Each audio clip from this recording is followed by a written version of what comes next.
Hello students, आज का हमारा टॉपिक है hydration energy. This is most important topic for BSc exam, क्योंकि इस टॉपिक से एक क्वेश्चन मल्टीपल चॉइस में हर बार पूछा जाता है कि हाइड्रेशन एनर्जी सर्वाधिक किसकी होती है। वहाँ पर 4 ऑप्शन दिए होते हैं। इन चारों ऑप्शन में आपको ये बताना होता है कि हाइड्रेशन एनर्जी सर्वाधिक किसकी होती है। सवाल यहाँ से आता है।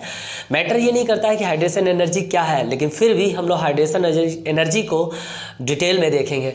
हाइड्रेशन एनर्जी क्या है? मान लो हमारे पास में एक आयोनिक क्रिस्टल है। इस आयोनिक क्रिस्टल को हमने वाटर में डिसॉल्व कर रखा है, तो ये आयोनिक क्रिस्टल अपने आयंस में डिसोसिएट होगा।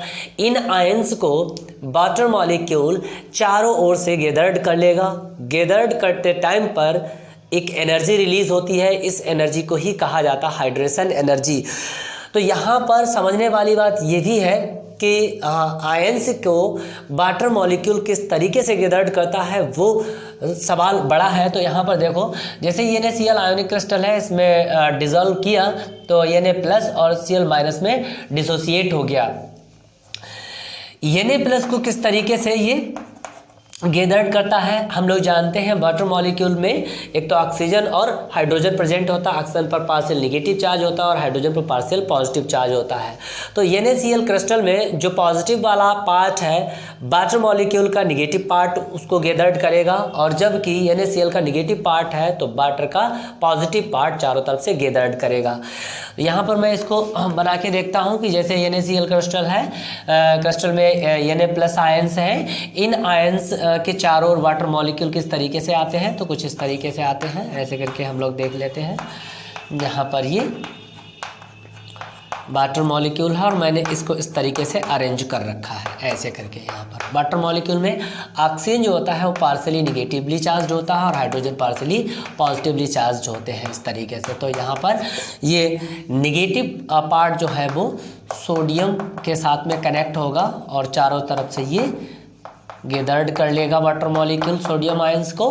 तो इस परिघटना के तहत क्या होता है कि कुछ एनर्जी रिलीज होती है। उस एनर्जी को ही एक्चुअल में कहा जाता है हाइड्रेशन एनर्जी, क्योंकि हाइड्रेशन वर्ड वाटर से लिया गया है। हाइड्रेशन मतलब हाइड्रो और हाइड्रो का मतलब वाटर, ठीक है। तो इसीलिए इस टाइम पर इस परिघटना के तहत कुछ एनर्जी रिलीज होती है, उस एनर्जी को ही हाइड्रेशन एनर्जी कहा जाता है।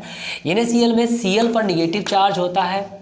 इस निगेटिवली चार्ज्ड पार्ट को, आयंस को, वाटर मॉलिक्यूल का पॉजिटिव पार्ट अटैच होगा। किस तरीके से? ऐसे करके अटैच होगा। इस तरीके से हम लोग दिखा देंगे इसको।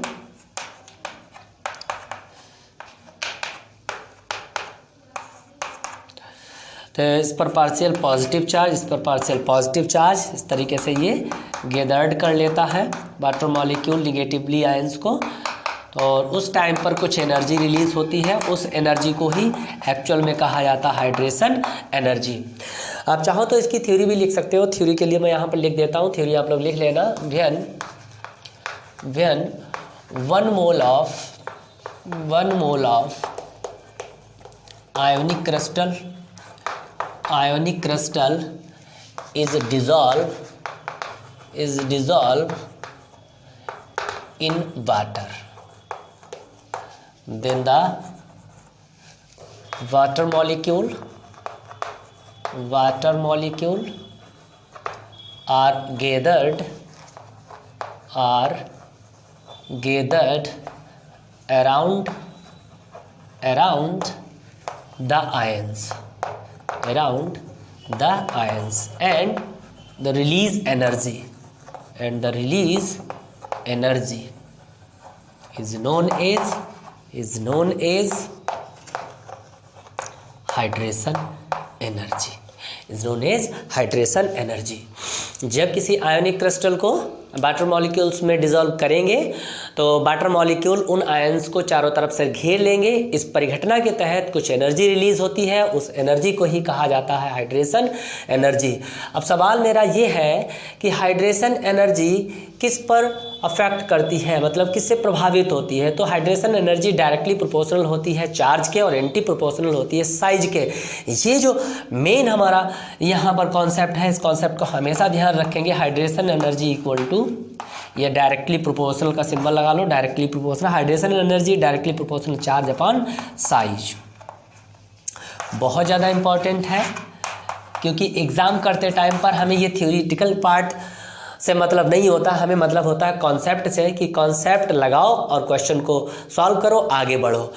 तो हाइड्रेशन एनर्जी का रिलेशन सीधे किससे होता है? चार्ज से होता है, और इसका एंटी रिलेशन किससे होता है? साइज से होता है।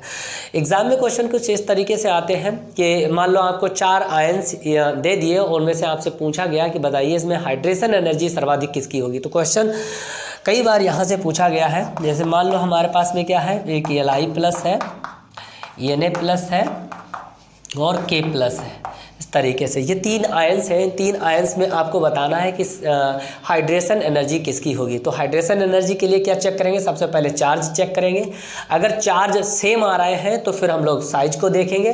तो यहाँ पर देखो Li+, Na+ और K+, तीनों स्पीसीज पर क्या है, 1-1 प्लस चार्ज है, इसीलिए हम लोग चार्ज से तो आइडेंटिफाई कर नहीं पाएंगे। कौन सा कॉन्सेप्ट लगाएंगे? साइज का। तो क्या चेक करते हैं कि लिथियम सोडियम पोटेशियम एक ही ग्रुप से है या एक ही पीरियड से है। तो हम लोग जानते हैं लिथियम सोडियम पोटेशियम एक ही ग्रुप से बिलोंग करते हैं। टेबल में कुछ इस तरीके से रखे होते हैं, Na, Li, Na और K, Rb इस तरीके से, Cs इस तरीके से रखे होते हैं। इन पर +1+1 चार्ज है तो +1+1 चार्ज लगा दिया। आप लोगों को ये भी पता है कि पीरियोडिक टेबल में किसी ग्रुप में ऊपर से नीचे जाते हैं तो साइज हमेशा बढ़ता जाता है। तो साइज बढ़ता जाता है। जब साइज बढ़ेगा तो हाइड्रेशन एनर्जी घटेगी। तो इसके घटने का क्रम क्या होगा? घटने का क्रम ये होगा, इस तरीके से। ये है हाइड्रेशन एनर्जी का ऑर्डर। सबसे ज़्यादा हाइड्रेशन एनर्जी किसकी होगी? लिथियम की। उससे कम किसकी? सोडियम की। और सबसे कम पोटेशियम की। सबसे कम पोटेशियम की क्यों हुई? क्योंकि सबसे बड़ा साइज किसका है? पोटेशियम का। Largest size, large size comparatively lithium and sodium ions. इन दोनों के मुकाबले सबसे बड़ा साइज किसका है? पोटेशियम का है। इसीलिए सबसे कम हाइड्रेशन एनर्जी किसकी होगी?